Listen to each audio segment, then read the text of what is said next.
Shalom bien-aimés, que la paix de Dieu surabonde dans vos maisons. Aujourd'hui, Dieu m'a mis à cœur d'encourager quelqu'un et comme d'habitude, nous allons prendre de quoi écrire et noter ce que le Seigneur nous dit. Amen. Aujourd'hui, nous allons parler de ce qu'il faut faire dans les moments de détresse. Que faire dans les moments de détresse? Vous savez, dans notre marche quotidienne, il y a des moments où on se pose des questions. Pourquoi? Peut-être parce que nous sommes en train de traverser une situation difficile. Eh bien, on se dit, mais comment est-ce qu'il peut faire toutes ces promesses-ci et nous délaisser en temps de besoin?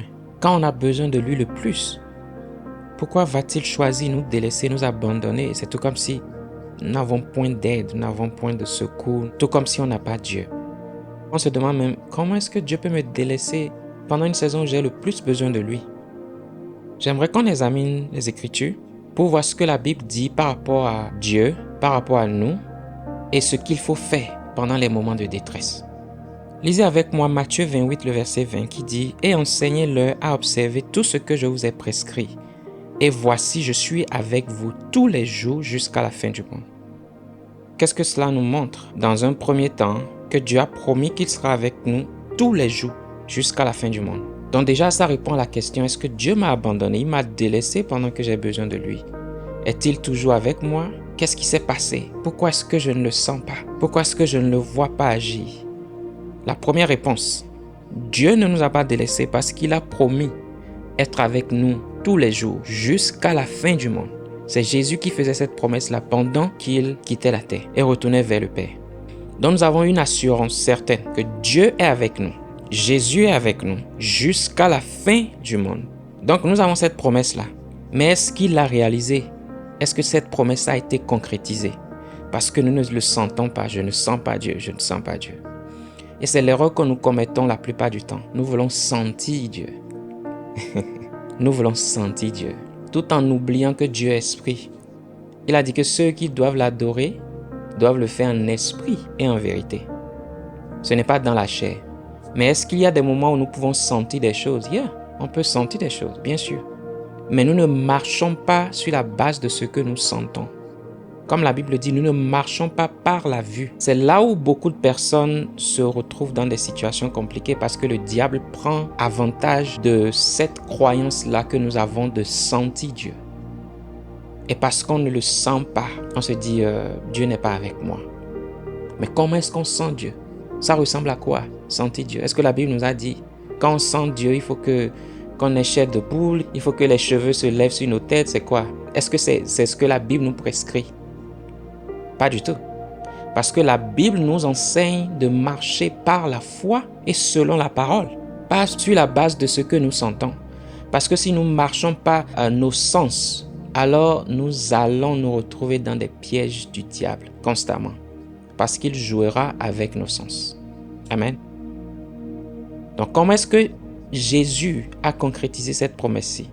Lisez Jean 14, le verset 16. Il dit, « Et moi je prierai le Père, et il vous donnera un consolateur, afin qu'il demeure éternellement avec vous. » Donc, il a concrétisé cette promesse au travers du consolateur, qui est le Saint-Esprit. Maintenant, il est avec nous au travers du Saint-Esprit. Il n'est plus là physiquement. Quand nous avions reçu l'Esprit de Dieu, nous avions reçu l'accomplissement de cette promesse qui est d'avoir Dieu demeurer avec nous éternellement. Et si nous poussons un peu plus loin, nous pouvons voir lisez avec moi Jean 10, le verset 30 et Jean 17, le verset 22. 10, 30 dit ceci. « Moi et le Père, nous sommes un. » Et Jean 17, le verset 22 dit ceci. « Je leur ai donné la gloire que tu m'as donnée, afin qu'ils soient un, comme nous sommes un. » Amen. Donc, une autre façon qu'il a utilisée pour accomplir cette promesse, c'est de nous unir à lui. Il est un avec le Père, nous sommes un avec lui, et nous devenons un avec le Père. Donc, si je suis un avec quelqu'un, comment est-ce que je suis abandonné? Vous voyez comment le diable nous ment? On pense qu'on est abandonné pendant que tout ce temps-là, au travers de notre esprit, nous sommes unis à l'Esprit de Dieu. Donc nous avons vu que nous avions une promesse. Christ a fait la promesse qu'il sera toujours avec nous jusqu'à la fin du monde. Et nous avons vu qu'il a accompli cette promesse de différentes façons. La première façon, il nous a envoyé l'Esprit. Et au travers de l'Esprit maintenant, il nous a unis avec lui et avec Dieu. J'ai l'Esprit de Dieu. Je suis un avec Dieu. Donc, je ne suis pas abandonné par Dieu dans ce cas-là. Comment est-ce possible que dans mes moments de détresse, je puisse penser que je suis abandonné pendant qu'au travers de sa parole, il me démontre qu'il est avec moi? Et vous pouvez vous dire, tout ça c'est vrai, c'est la parole, mais moi je crois qu'il est seulement avec moi quand tout va bien. Est-ce qu'on cherche à dire maintenant qu'il est l'ami présent seulement quand tout va bien? Est-ce possible? Est-ce qu'un ami qui est seulement avec vous quand tout va bien est capable de venir vous chercher pendant que vous l'aviez abandonné? Romains 5:8 nous dit, mais Dieu prouve son amour envers nous, son amour. Il a prouvé qu'il nous aime. Ok? Il nous aime au-delà de nos péchés, au-delà de nos erreurs, au-delà de la façon dont nous l'avions traité. Au-delà de la façon dont nous l'avons considéré. C'est nous qui l'avions abandonné.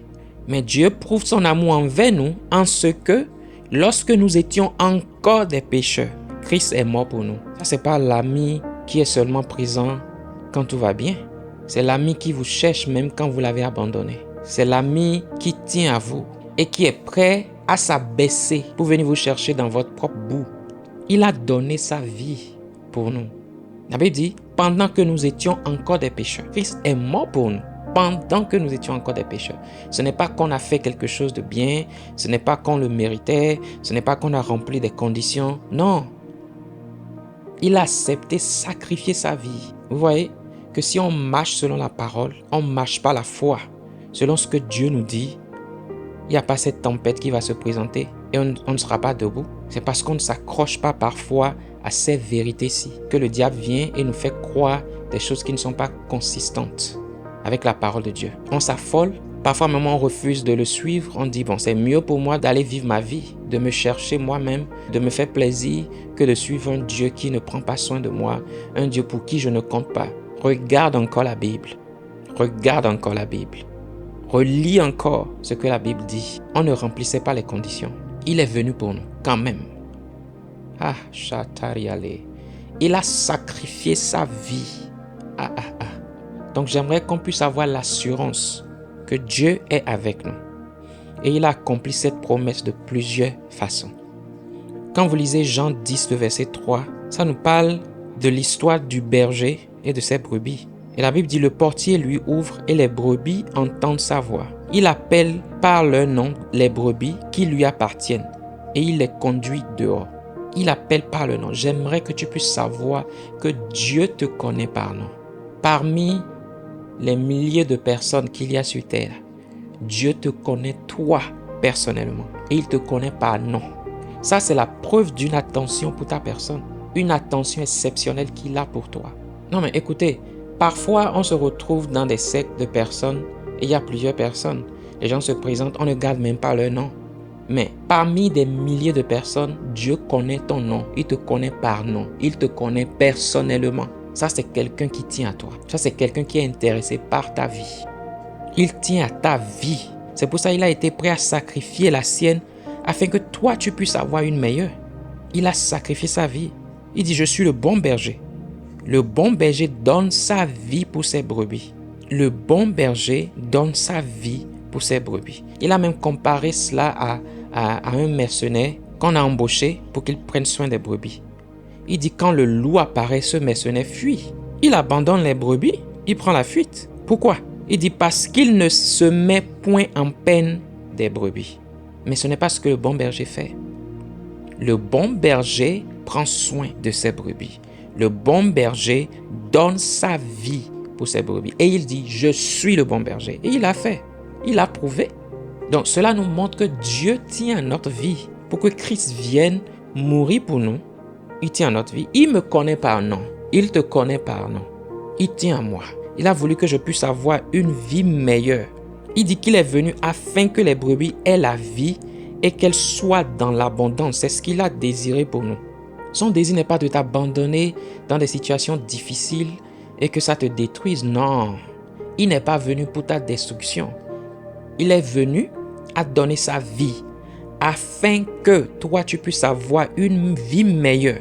Il dit, afin que les brebis aient la vie et qu'elles soient dans l'abondance. Quand vous lisez, pour ceux qui comprennent l'anglais, vous lisez la version NLT. Ça dit que ta vie soit riche et satisfaisante. Ok? Il dit, afin que vos vies soient riches et satisfaisantes. Le genre de vie que Dieu veut pour nous là, c'est une vie riche. C'est la Bible, hein? Je ne suis pas en train d'inventer, vous pouvez lire, c'est Jean 10, 10. Comparez les versions si vous voulez.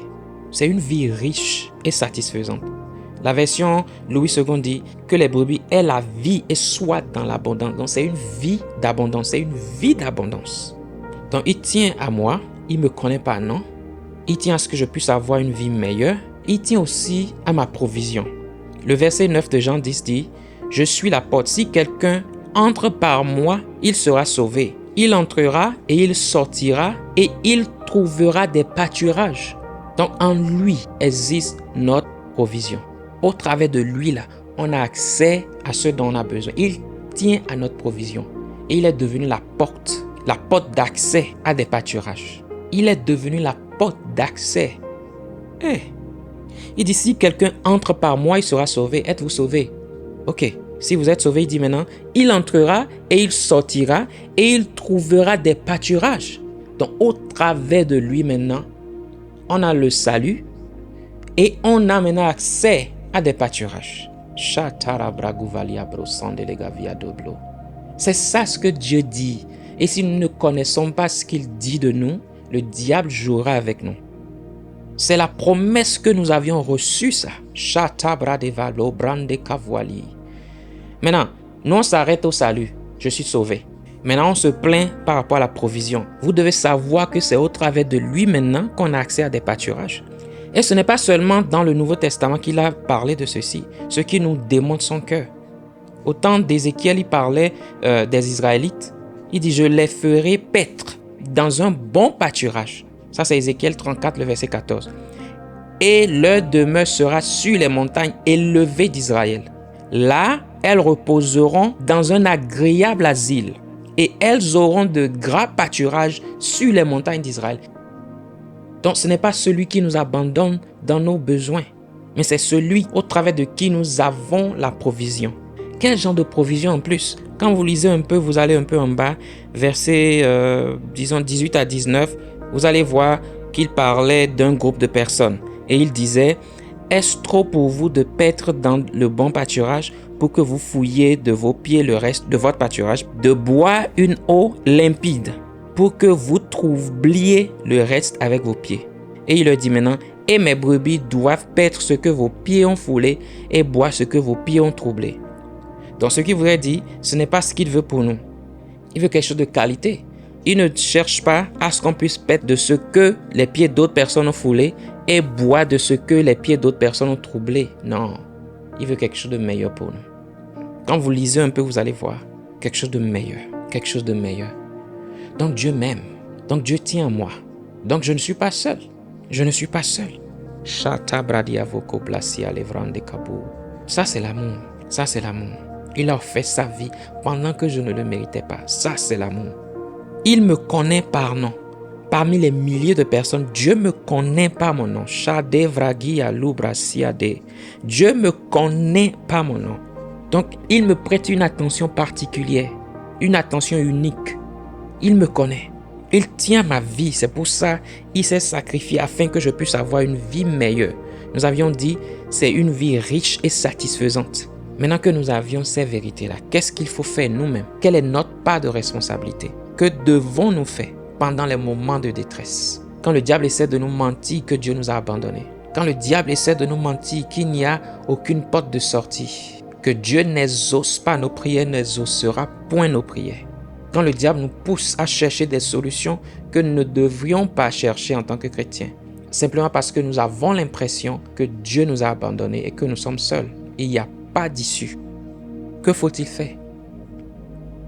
La première des choses, satue-toi de la parole. Satue-toi de la parole et de ses promesses. Ce que ceci fera pour toi, c'est que ça remplacera ta peur par la foi. Nous avions déjà vu le cœur de Dieu et on sait qu'il tient à nous. Maintenant, il faut qu'on puisse se saturer nous-mêmes de sa parole et de ses promesses. Si je sais qu'il est avec moi, si je sais qu'il m'a fait la promesse de ne jamais m'abandonner et que c'est sur ça que je médite et non sur l'intensité de ma situation ou la grandeur de la situation. Je contemple plutôt son amour pour moi. Je médite sur son amour pour moi. Je pense à combien il m'a aimé. Celui qui est venu me chercher pendant que je lui ai tourné dos. Celui qui a donné sa vie pour que je puisse avoir une vie meilleure. Cela remplace ma peur par la foi. Soudainement, je sens tout comme s'il y a de l'espoir parce qu'il a dit ceci, il a dit cela. Il m'a fait telle promesse, il m'a fait telle autre promesse. Parce que c'est le cas et qu'il est un Dieu fidèle. Je ne suis pas allé le chercher, il est venu me chercher. Pendant que j'étais destiné à la mort, il m'a donné la vie. Non, il y a de l'espoir pour moi. Vous voyez? Soudainement, j'ai la foi. Deuxième chose, ne te lamente pas. Mets les lamentations de côté. Plutôt, réjouis-toi de l'assurance d'une fin victorieuse que tu as avec lui à tes côtés. Comment est-ce qu'on peut marcher avec le Créateur de toutes choses, celui qui est au-dessus de tous? Je marche avec lui, je l'ai en moi, sa puissance travaille en ma faveur, son esprit habite en moi, et maintenant je ne vais pas être rassuré d'une fin victorieuse pendant la tempête. Qu'est-ce qu'il a fait pendant la tempête dans la Bible? Quand il était dans une pirogue et il y avait une tempête, qu'est-ce qu'il a fait? Il a parlé à la tempête avec assurance.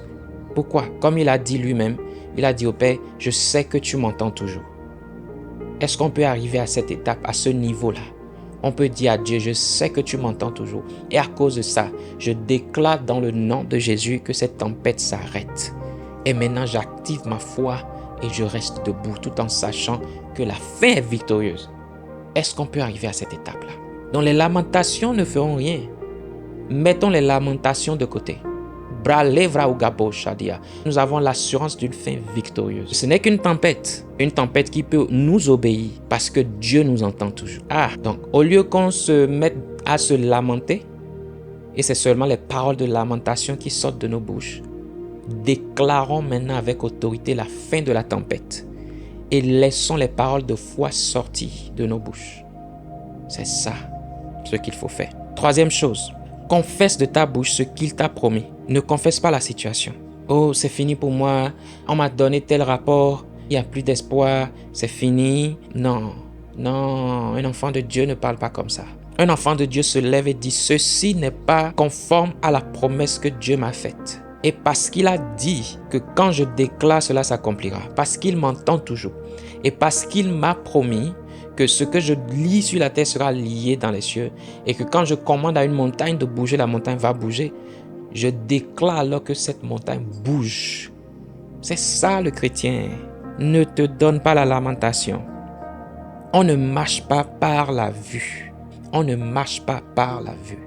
Focalise-toi sur ce qui est spirituel.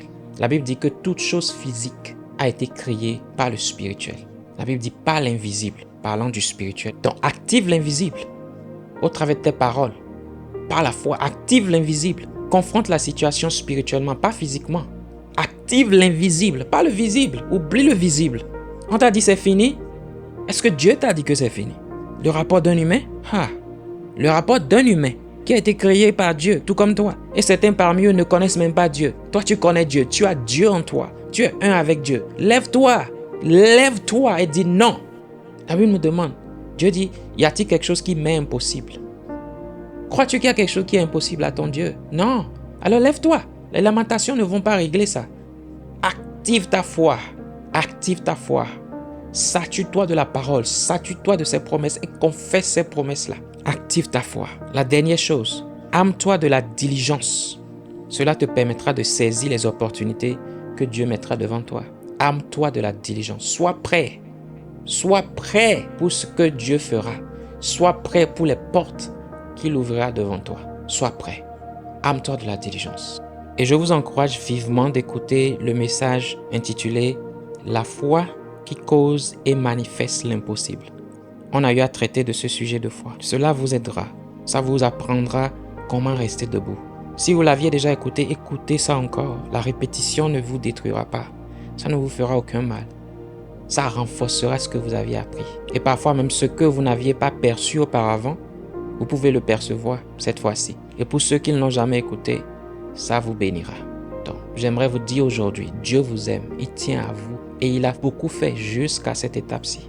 C'est à nous maintenant de faire notre part. Tu as l'esprit maintenant en toi. Tu as la parole dans ta bouche. Utilise-les. Tu as le nom de Jésus qui t'a été donné. Branle le nom de Jésus contre n'importe quoi qui se tient devant toi et contre n'importe qui. Dieu t'aime et il veut une vie d'abondance pour toi. Une vie riche et satisfaisante. Une vie riche et satisfaisante. Prions. Père, merci pour ta grâce, ta faveur. Merci pour l'amour que tu as pour nous. Merci pour les promesses que tu as eues à nous faire. Père, nous croyons en ta parole et nous choisissons de marcher selon ta parole, tout en sachant que tu es un Dieu fidèle et un Dieu vrai. Dans le nom de Jésus, nous déclarons maintenant la paix dans toute forme de tempête que tes enfants traversent. Au nom de Jésus-Christ de Nazareth, la paix maintenant, silence. Au nom de Jésus, que les portes s'ouvrent en leur faveur. Qu'ils puissent trouver grâce devant toi. Grâce devant toi et devant les hommes. Au nom de Jésus-Christ de Nazareth. Une nouvelle orientation, une nouvelle opportunité, un appel, un message, quelque chose qui va tout changer dans le nom de Jésus-Christ de Nazareth. Une lettre. Seigneur, quelque chose de nouveau. Au nom de Jésus, nous déclarons la joie, une joie abondante dans le cœur de tes enfants. Il en est ainsi. Au nom de Jésus. Amen. Shalom bien-aimé.